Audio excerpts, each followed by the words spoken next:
Today's highlight is I have to kill them right here and now. Hello everyone, welcome back to my channel. This is Luna and you are listening to Throne of Magical Arcana by Cuttlefish that loves diving. Chapter 26 The Beginning of a New Life. There were over 10 different magic potions in the notes. Every one of them was amazing. For example, Brown Owl was helpful for restoring energy. The most precious among them were 3. Magic Gate provided a great boost for those apprentices who found themselves stuck because of certain magic structures. Silver Moon was a potion that could help the apprentice during the process of breakthrough. And Crying Soul could reveal the power hidden in a developed body, or so to speak, an adult. For now, Crying Soul was the one Lucian was longing for the most. The materials required for Magic Gate and Silver Moon were precious and hard to find. They also demanded a higher level of spiritual power, close to the one a real sorcerer had.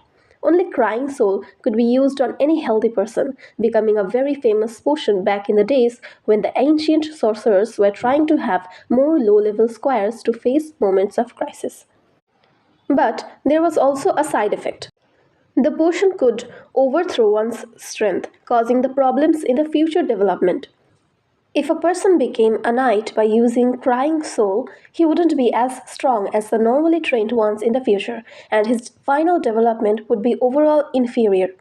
But for Lucian, he never really expected being a knight. It was just a good way for him to become stronger quickly. The problem was that even the materials for Crying Soul was still not that very easy to collect. They were either expensive or very strange, and Lucian was not yet an adult, so the potion might be dangerous for him. The stronger the potion was, the greater chance of success for the procedure. Crying Soul belonged to the necromancy school.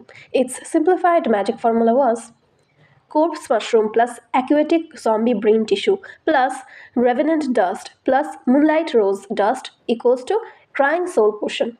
Corpse mushrooms grew on dead bodies. Before they were ripe, they were white like milk, but then turned black within a day. They could last for 1 month when they were ripe. Smelling them could lead to the person suffering light delusion. If someone ate the mushroom, they would be infected with diseases from the corpse. The darker the color was, the better quality the potion would have. It was the same for the other materials. Stronger aquatic zombies and revenant with stronger hatred would improve the potion's effect as well. Moonlight Rose was precious and expensive, costing about a gold thael per gram. It shone like the silver moon at night. Also, high-level knight squires would use the rose to help them awaken the blessing in their blood. One dose would need at least 10 grams if everything went well. The witch once tried to make a Crying Soul potion to become stronger in order to help on the search for snow gores later. After all, the potion could help a person fight in the same conditions with a level 1 knight, and there were just about 400 knights in the whole duchy. She could not afford the rose, but the witch mentioned in her notes that there were aquatic zombies along the Belem River at night. She also recorded that the revenant dust could be obtained by summoning a low-level revenant using the blood of evil creatures, which was also an apprentice-level necromancy spell. Lucian had no better options available. The only thing he could do now was keep practicing and strengthening his spiritual power, while at the same time trying to find these materials secretly. Approaching the month of fire, the sun rose much earlier than before. The orange-colored clouds were slowly changing as they crossed the sky like blooming flowers. Lucian succeeded in activating Disarming Loop again. He already knew that the spelling was not necessary if he first made his spirit resonate with the same frequency of the spell. However, that method was more energy-consuming. He was disappointed to see that without the spelling, activating the magic even once could drain his spiritual power completely. After doing meditation, Lucian felt invigorated. He tidied his messy place a little bit, leaving no proof of the magic practice, and headed to Auntie Eliza's house. "Morning, Lucian! Come and join us for breakfast!" Even opened the door. Recently, he was helping his mom in the textile association and thus looked more mature now. "Sure, I planned my arrival just to be in time to have breakfast." Lucian smiled. "You're playing the funny now, little Evans." Joel was having the veggie soup with dark bread. He was happy to see Lucian's growth. "You seem more confident now." Every Sunday morning, those faithful ones among the citizens would go to the Saint Truth Church. Lucien did not want to go with them because he was too afraid of being found out, so he always sought different excuses not to join them. Have some hot soup, little Evans. Auntie Eliza scooped a bowl of hot soup and handed it over to Lucien. Lucien was starving from his previous meditation and casting. Sipping the hot soup with dark bread, Lucien felt much better. The dark bread here was still not tasty.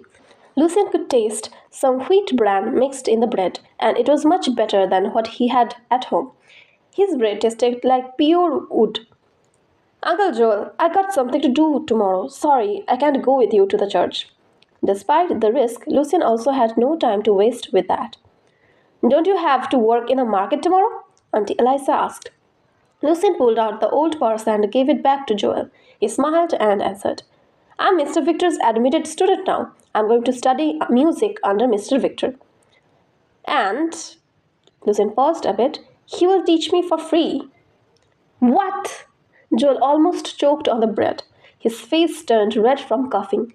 He allowed you to learn music there? You just wanted to learn how to read like a week ago. Clearly, Eliza had a different focus. For free? Really for free?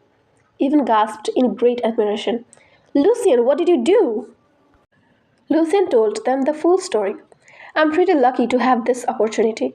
I'm going to visit Mr. Victor tomorrow morning and borrow some related books. In fact, Lucien was going to study at Mr. Victor's place this afternoon to make up the lesson they had missed. But it was also a very good excuse for him to be absent from the church again. And he was going to visit Mr. Victor tomorrow morning again to collect more books in his spirit library. Being a musician was a perfect cover for Lucien. He had to take it seriously.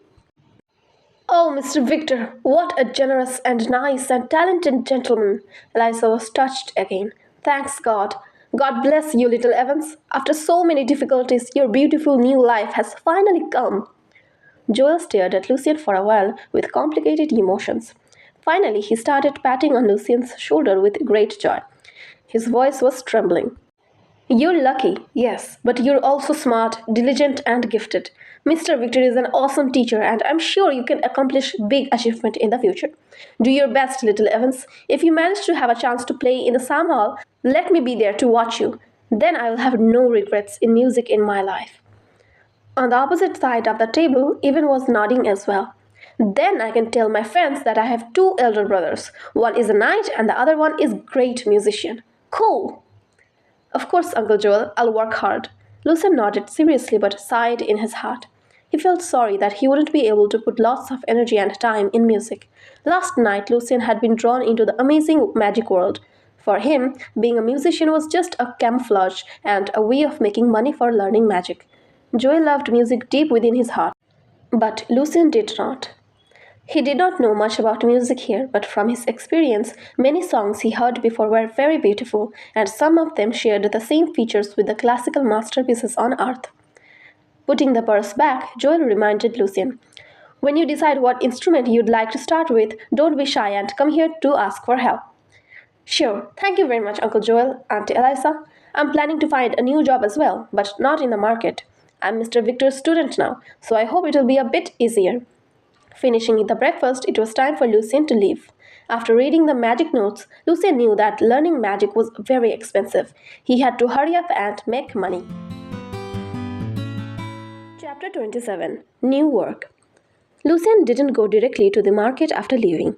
Instead, he went back home for his wood stick and started practicing basic fighting skills as usual. Since Lucien's spirit was not strong enough, being physically strong was also very important. Besides, the stronger the person was, the more likely they would successfully get improved by the crying soul potion. An hour later in the market. It had been 5 days since Lucien came here last time. The market area was busy as usual. Human and other kinds of humanoid creatures were walking around and bargaining. The assorted shops and stores were like colorful mushrooms in the woods. Lucien was very careful when he was walking on the streets. The gangsters would probably take revenge on him. But Lucien was pretty sure that with his good perception, he would notice if anyone tried to attack him.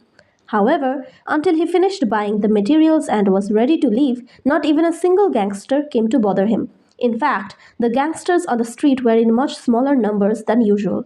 They were often in groups of 3 or 4, but today most of them were hanging around alone. Lucien was pretty confused. No matter what happened, Lucien still had to be careful and try to master all the apprentice spells as soon as possible.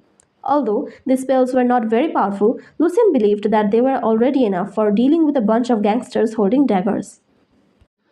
It took Lucien more than 3 hours just to buy 3 of these materials. Worrying that his shopping might bring any suspiciousness, he was very cautious and decided not to buy anything that was not used for common tasks. He bought some sulfur, which was very useful for disinfestation in the month of fire, night star, a type of plant that could promote sleep quality, and ice stone that could be used for keeping stuff fresh. For the materials that could be found outside of the city, Lucien definitely wouldn't buy them. The shopping cost Lucien an hour and 20 fells, which represented half of his savings, but what he brought was only enough for about 100 experiments. Among them, the most expensive one was Night Star, followed by Ice Stone, but sulfur was the cheapest. Lucien sighed. I'd better be careful with these experiments. I really can't afford to waste any material. Spells like Acid Splash and Freezing Rays would definitely mess Lucien's place, and he was afraid that someone would notice it during daytime, so he decided to find a new place for practicing the sewers. At 2 o'clock in the afternoon, Lucien started his study on time at Victor's house. An hour later, the class was over. After Rennie, Colin, and Annie left, Victor asked in a gentle voice, Lucien, do you have a job now? There were only 4 students left in the living room, Lot, Felicia, Herodotus, and Lucien. Shaking his head, Lucien answered with slight depression. No, sir, I lost my job for some reason. I'm still looking for a new one. It was kind of embarrassing for Lucien to admit, but he was also a bit excited. Did Mr. Victor have a job to offer? Studying here from 2 to 6 in the afternoon every day can be quite demanding for you. I know, you gotta support yourself. Even if you can study here for free, I guess you're still facing a pretty big challenge with your living expenses. Victor tried to be very careful with his words to avoid undermining Lucien's self-esteem. He asked Colin and Rennie before, so he knew that a poor guy like Lucien had to work at least 10 hours a day to barely support himself. Actually, I know a relatively easy job. You work 4 hours every morning and you get 10 hours every month. What do you think?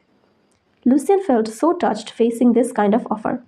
Although he had been through many difficulties and bad things before, Lucien felt he was so lucky to have many kind people helping him, like Uncle Joel, Auntie Eliza, and Mr. Victor. Thank you. That is really kind of you.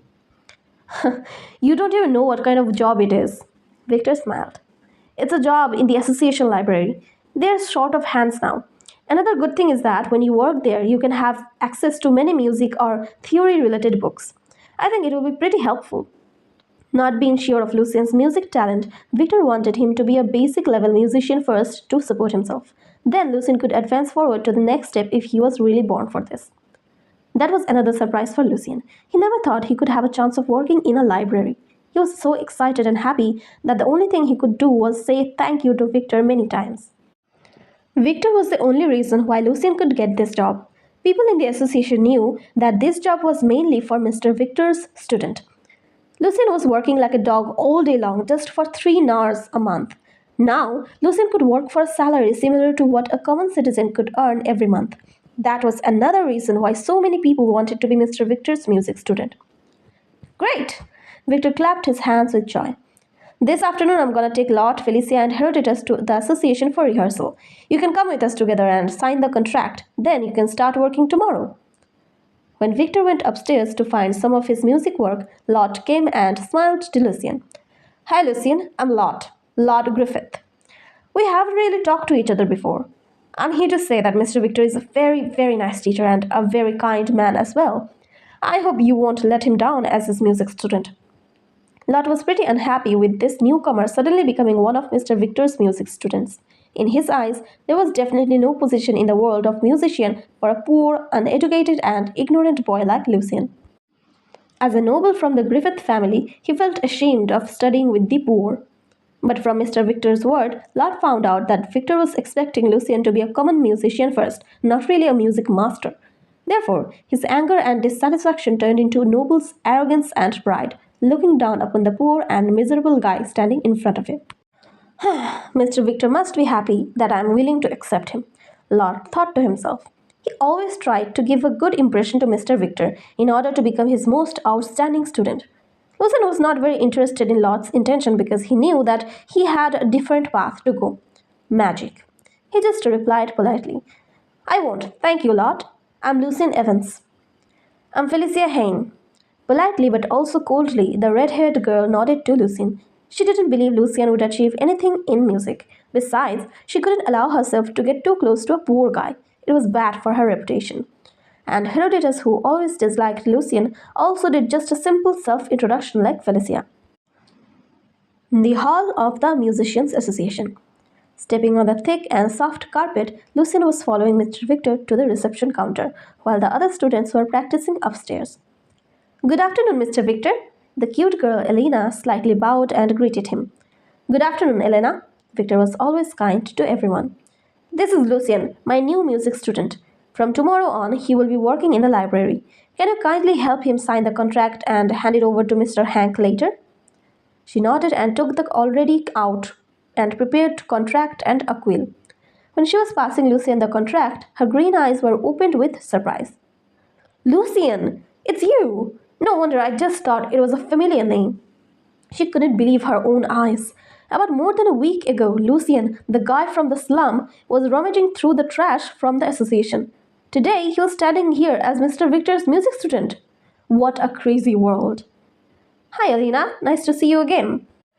Lucien took the contract and started reading it. Still not very good at reading, it took him quite a while to understand the few lines on the paper, during which Elena finally calmed down and was staring at Lucien with great curiosity. You can do the fingerprint or sign here. Either way is fine. She smiled. You changed so much since last time I saw you. You know Lucien? Victor asked. You were there at that time as well, Mr. Victor. Elena started explaining to him.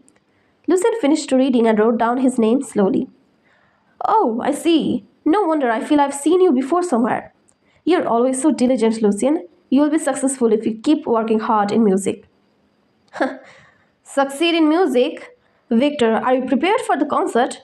A sharp voice came from behind them. It was Ulf, the brown-haired musician with protruding jaw. Lucien still remembered him. Chapter 28. In the Sewers. With his latest progress, Victor was more confident when facing Ulf's bitter challenge now. After a fierce competition, Victor and Ulf were the last two competitors remaining.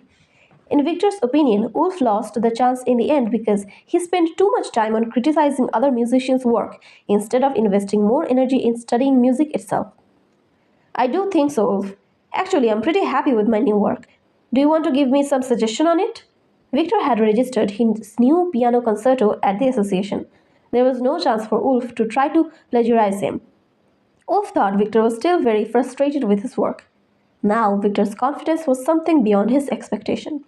Ulf's face turned ashen and he murmured, Not really, Victor. I'd rather keep my curiosity.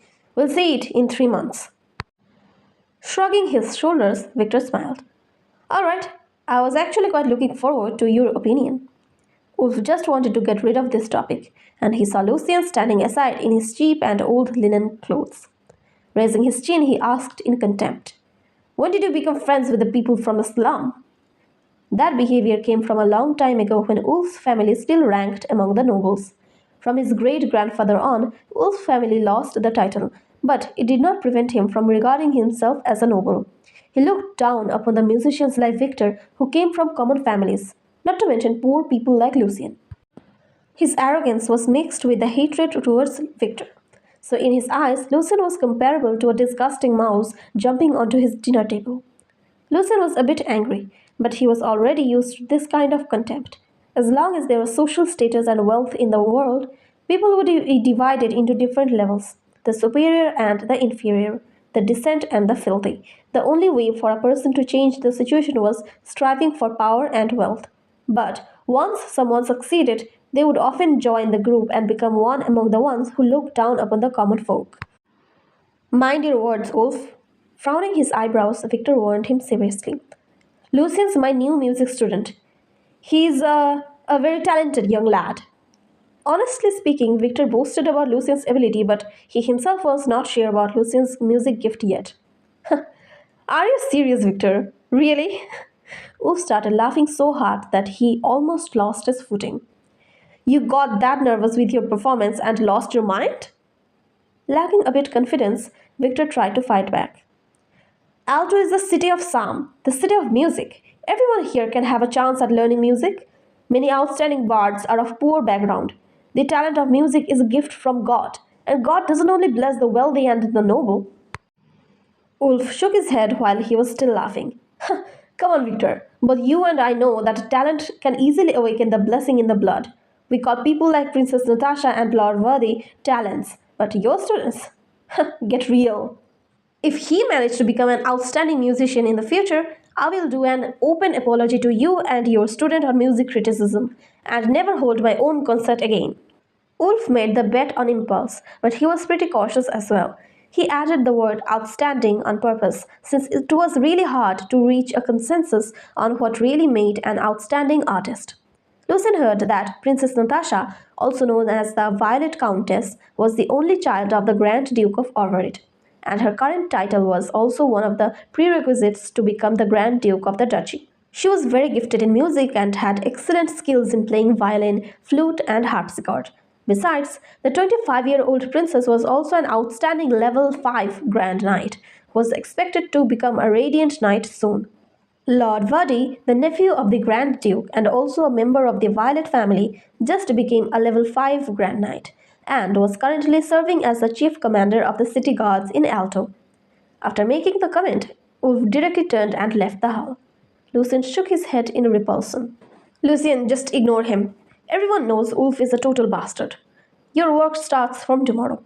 1 day off a week. You can arrange your day off with the library administration. I have to go to the Odeon now. Lucien nodded and watched Mr. Victor leave the hall. Then he turned back to Elena and gave the contract back. Thank you, Elena, he said. There was a sweet little dimple in Elena's left cheek. No worries, it's my job. Like Mr. Victor said, never let Mr. Wolf bother you. He's always like that, looking down upon most people in the association, except several directors with titles. I'm looking forward to seeing Mr. Wolf's high-spirited jaw digging a hole into the carpet along with the noble directors. Lucien shrugged a bit and smiled. Elena started giggling with his words. When Lucien was about to leave, Elena stopped him. Her right hand clenched into a small fist and her face looked serious. I believe in you, Lucien. You can be an outstanding musician. Mr. Wolf would deeply regret his bet.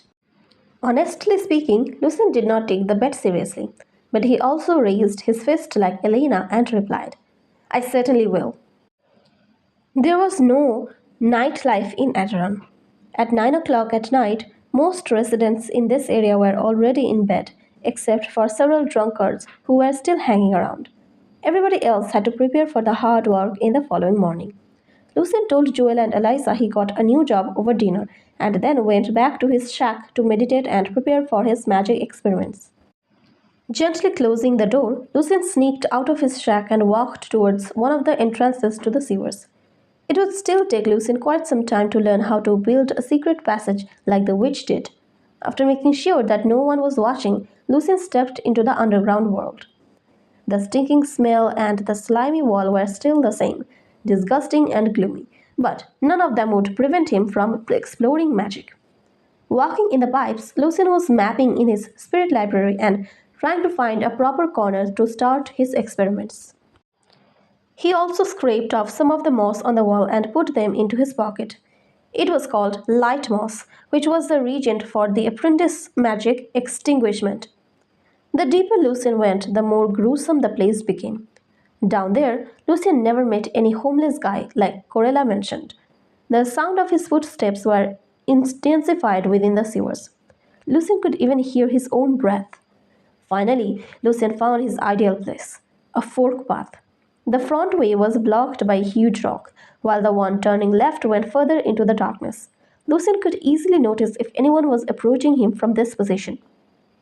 Lucien pinched some sulfur from his pocket while recalling the structure of the magic.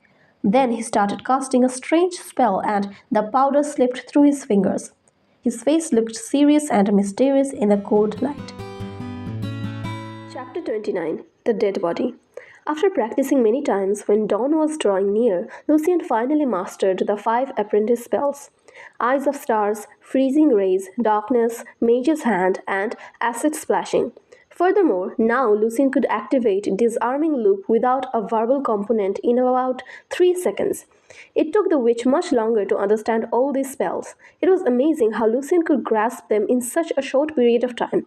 In his eyes, these magic structures were related to different mathematical models and the knowledge of planar geometry.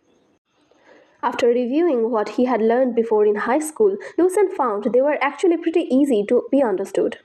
Here, magic could be explained by science. In acid splashing, for example, sulfur was transformed into sulfuric acid. However, Lucian had a hard time understanding how darkness worked. His far-fetched guess was that the magic reconstructed the lightmoss and made it absorb the light. As expected, Lucian had to spend more time to master the darkness spell. Lucian reflected on his magic experiment. His knowledge from the past, like physics and chemistry, was useful, but it could not be used to explain everything in this magic world. There were some similarities shared between this place and the earth, but there were also many things he couldn't understand, like those precious metals and magic materials. He knew he should explore the world more by himself. After a 10-minute break, Lucian started doing something simple: cleaning. These apprentice spells are not powerful enough. Rubbing the floor, Lucian thought to himself. They can only kill someone when they hit the vital parts, or the most they could do is make the person move slower or suffer a bit. But Lucian was not that disappointed. He knew that if need arose, they could still be more than helpful. Finishing the cleaning, Lucian carefully hid the materials nearby. He didn't go back to the surface directly, but continued his exploration toward the end of the outlets. He was looking for corpse mushroom, which meant he had to find some carcasses first. Searching in a graveyard under the nose of the church was too risky. Lucian heard that many poor people who had no families or friends died lonely and miserably down there. Besides, dead animals and rotten flesh were even easier to be found. The witch did not mention any possible danger in the pipes, but Lucian was still very cautious, staying alert to any sign of trouble. Within 20 minutes, Lucian had found 2 dead rats and a jelly-like creature body, but no corpse mushroom was there. Turning around a corner, an open area appeared in front of Lucian. That was where the homeless people lived. The sewer here was very broad. An underground river was flowing slowly with waste floating in the middle, which went all the way to the Belem River. On both sides of the river, old dirty rags and pots were scattered everywhere. The clothes the beggars were wearing could barely cover their bodies. "Why did you come here, young lad? You don't belong here," an old man, probably in his 60s, asked Lucian. His ribs stood out like arching blades. However, when Lucian heard his voice, the old man sounded like he was only 40 or something. Lucian's old but clean linen clothes were far from decent, but compared to what they were wearing, the youngster looked like a noble. "I have a friend who also lives here." Lucian tried to sound confident and strong. He must hide his feeling of insecurity in front of these guys, or they would think it was easy to prey on the teen standing there. Several beggars behind the old man stood up. Their eyes were full of greed and ferocity. Lucian was not scared. Instead, he pulled out his dagger and took a step forward. The beggars did not dare take any further action. On the contrary, they were now standing in a defensive position. At this time, the old man started grinning. "You don't look like a guy with a decent job, young lad." "None of your business," Lucian answered coldly. "Anyway, I can tell you're not doing very well. Even a hard-working young lad like you couldn't afford proper bread and beef. It's not your fault." Lucian was not sure about the old man's intention. The Saint Truth Church tells people that all of us are God's servants. But why can the noble live an extravagant life while the poor have to suffer every day and night? There is no difference between us, and all human beings are born with sin. I'm not interested in your nonsense. Although his words were pretty obscure, Lucian knew the old man was trying to preach, but obviously not the saint truth. No matter what the old man believed in, other gods or demons, Lucian had no interest in it. The price for having something to do with a heresy in this world could be his own life. He did not want to end up being tied to a stake and burned to ashes alive.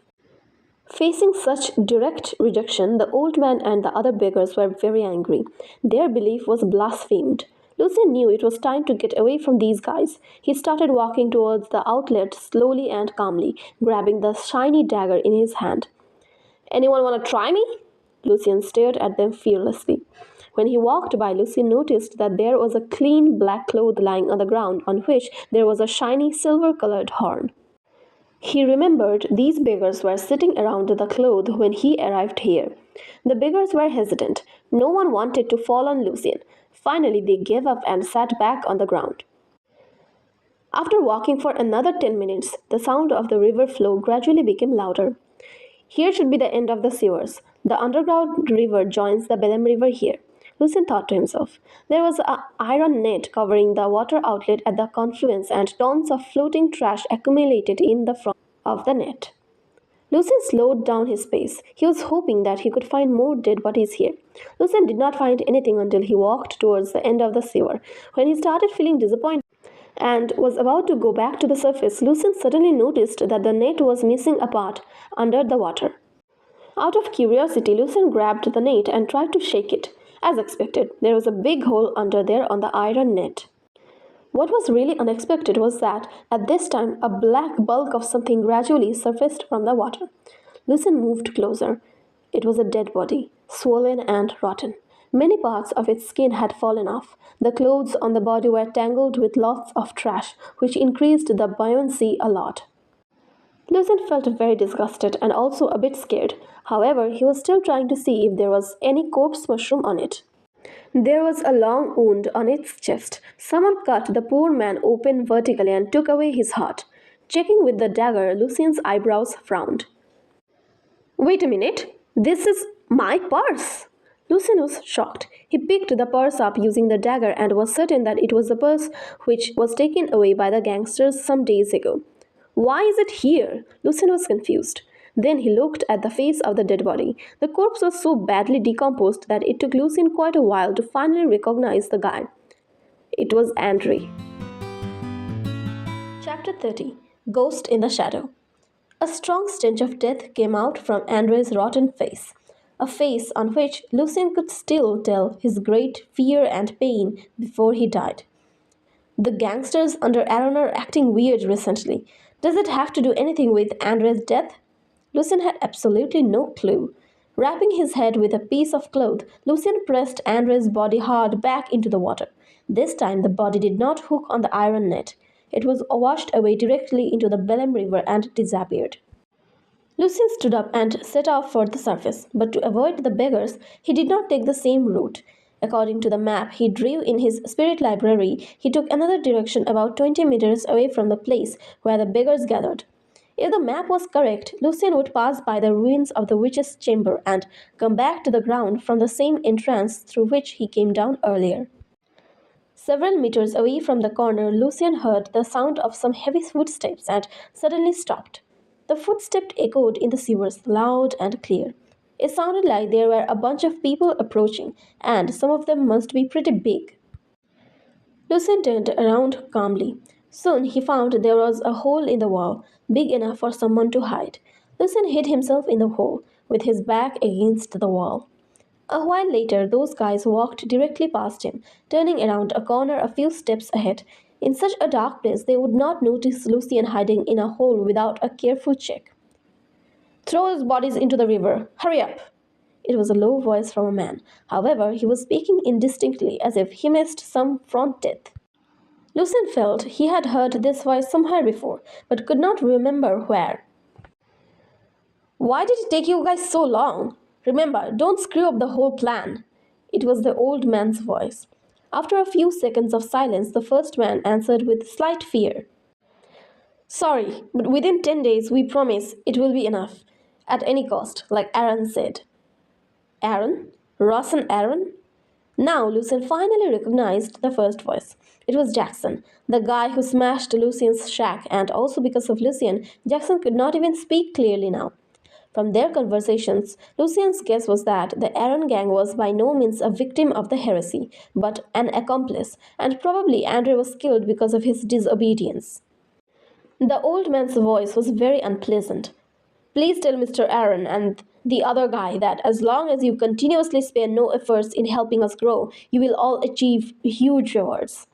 I know that in your eyes I'm only a dying, useless old man, which is true, but we are just tiny worms on the ground. Our priests are already powerful enough to beat their bishop. We wouldn't need any of your help were it not for maintaining that thing. I will, Jackson answered in a low mood. But Jackson, I don't think we can meet their requirement. Another voice came trembling. We gotta make sure those are people that no one would care about. Homeless guys are ideal, but we cannot find any of them down here other than his people. That's true, Jackson. It's too difficult to find 50 of them within 10 days. Someone else agreed. The old man laughed. The rest of them are at the bottom of the Bellum River. Eels in the river will clean them up for us. Scar, Aaron told us to make it at any cost. We don't necessarily have to focus on homeless guys. If they are just the poor, Aaron will be able to handle this. A cold smile appeared on Jackson's face. Oh, you already have a target, Jackson? Scar was a bit surprised. Oh, yes, I do. Jackson's face turned hideous. They gotta pay the price. The two little bastards and their families. Lucien was shocked. His anger was burning his guts. He knew Jackson hated them, but he never expected that the thug could be so cruel and inhuman to the point of planning to kill the whole family. But thank God Lucien was here and found out about Jackson's plan. I gotta solve the problem here and now. The plan of killing them all in the sewers arose in Lucien's mind. He couldn't let them go back onto the ground, or he would not be able to protect John's family anymore. Lucien must kill them all. Then Lucien could tell John about the heresy and no one would know what happened down here. Many thoughts quickly passed through his mind. Lucien reached out to his pocket and made sure that all the magic materials were in position. Carefully, he crept out of the hole and approached the corner. They had 9 people there, but Lucien had no choice. Staying calm was his most important and powerful weapon. Throwing the last sack into the water, Scar poked the body bag with a long pole in fear. Although they were gangsters, gouging out people's hearts alive was still too much for them, and they also believed in the God of truth. So they prayed in their mind, begging for forgiveness. Jackson, all the bags are gone. Glancing at the weird old man, Scar asked carefully. We'd better go now. I heard there are a lot of aquatic zombies in the Bellum River. Jackson turned to the old man. Does it have anything to do with the bodies we threw away? I've never heard of zombies in the river before. The old man shook his head. We don't want any trouble while we are not strong enough. Alto was the core city of the previous magic empire. Maybe some kind of death power was sealed deep within the river and now the seal is no longer effective. Alright, when Jackson was about to leave with his men, he saw Scar's terrified face.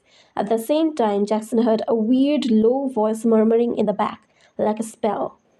20 meters away from them, there was a dark humanoid shadow standing there. Half of his body and face were hidden in the darkness.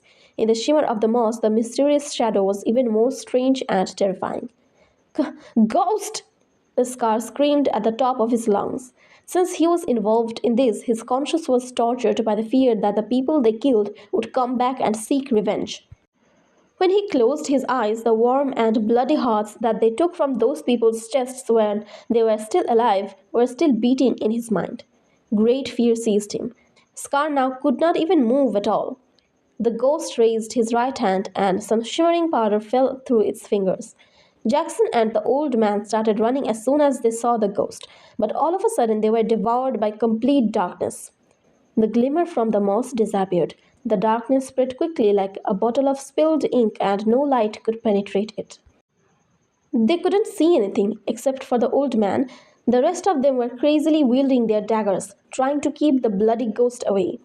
The pike was narrow. They hurt each other by accident and some of them started screaming in pain. But fear and panic did not help them at all.